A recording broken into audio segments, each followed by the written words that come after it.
What's up mga kapatid? This is Ilonggo Insider here. Welcome to another vlog.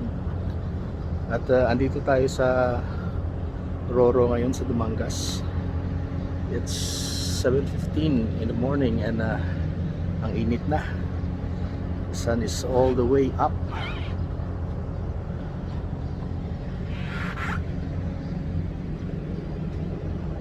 Ayan. So yung vlog na to is about traveling in these times of pandemic. Kahit ako medyo alanganin din mag-travel, kaso lang importante yung transaction natin sa Bacolod ngayon. So I brought my motorcycle with me kasi sabi nila MCQ ngayon sa Bacolod at walang transport. And yung fast crab naman naka-shutdown, so that's why nandito tayo sa Dumangas, Roro. So see you later guys kung nasa Bacolod na tayo, and we'll see kung anong sitwasyon doon ngayon.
process ng pag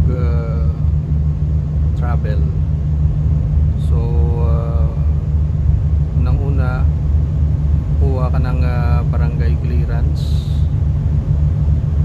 tapos sa barangay nyo mismo pwede ka nang kumuha rin doon ng health certificate sa barangay doctor, after which you have to submit it to the nearest police station para makakuha ng travel order or travel authority.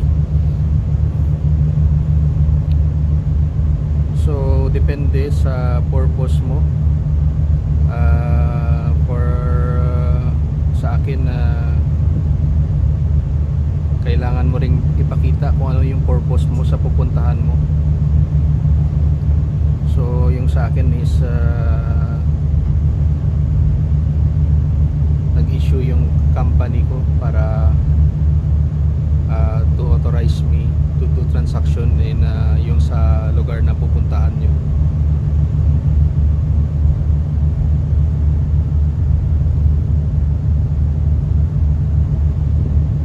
So I heard na yung Bacolod ngayon ay naka-pandemic, naka-MECQ siya. So walang transport.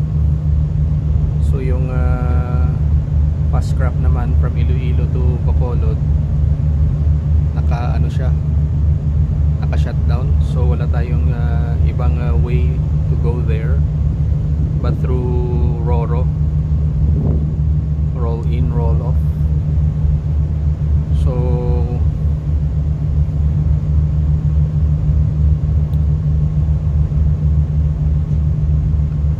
malapit na mag 8 in the morning. So estimated ko mga 9:30 kami darating ng Bacolod. So yung pupuntahan ko most probably mga 10 o'clock na ako makakarating. So napakahirap ngayong mag-travel mga kaibigan, at napakadelikado. Kaya lang importante yung pakay natin to Bacolod City.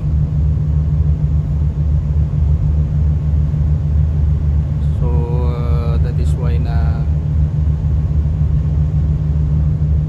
kahit na delikado, wala tayong choice, kailangan nating magbiyahe. So see you later guys pagdating ko sa Bacolod. Ayan tagal kong hindi nakakita ng dagat mula nung March. The open ocean.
Hello guys, dito na tayo sa ating destination sa BIR Bacolod.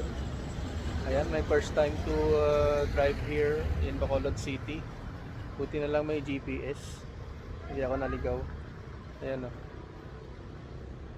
See you later.